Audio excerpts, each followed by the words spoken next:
All right, so I'm out here between rainstorms today. And actually, I just captured a video of a fox, which I'll show you. So one of the new animals, actually I've seen him around before, but he's a rare one. I don't see him around very often.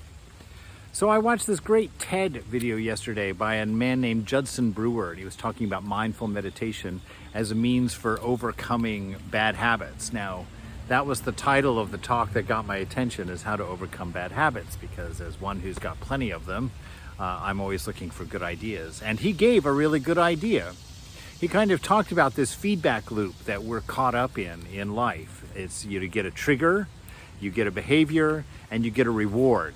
You know, and he used eating a piece of cake. It's like you see a piece of cake, you eat it the first time, it tastes really good. The mind says, hey, remember where and when you got that thing and go back and get more. Calories equal life. And then you get that reward, that taste of chocolate cake, and that memory is firmly planted in the mind then. And the next time you see cake, you've got that same process, trigger, behavior, reward, and it goes over and over. And he says the mind gets really creative about applying this to all kinds of things. So he says eventually you learn that depression plus chocolate cake equal happiness, and this becomes a self-fulfilled thing.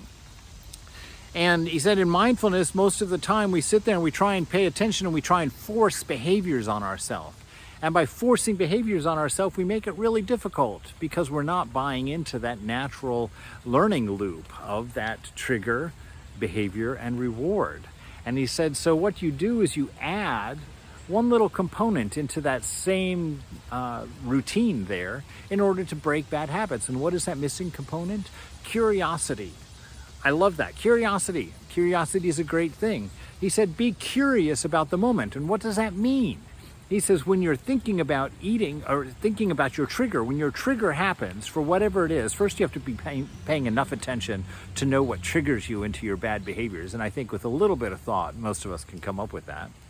So he says, next time you're triggered, instead of immediately thinking about the behavior and then the reward and then trying to push against it, which is probably a losing battle, as we know, he said, become really curious about the trigger. He said, stop and feel the trigger in your body. Pay attention. Get curious about how this is affecting you. Get curious about what it's doing to your mind.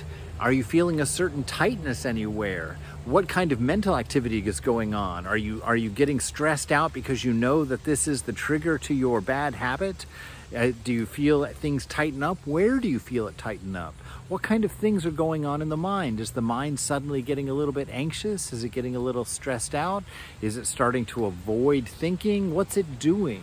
So add this element of curiosity when your trigger comes, and he says through that you kind of relax and undo this process and realize sometimes that it's not what you wanted. And he used smoking for an example.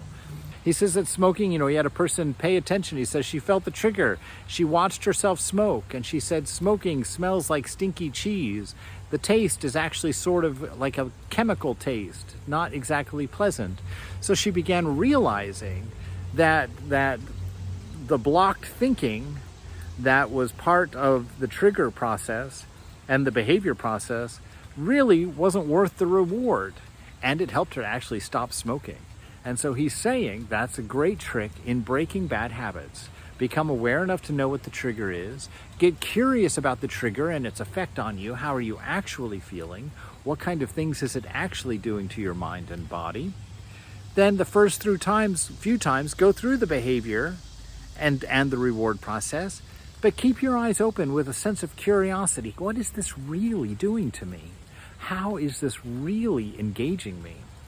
And that is how Maya undoes her own knots. That is the awareness that Swami Prabhupada said would cause Maya, or our delusion, to untie its own knots so that what is real can become apparent to us.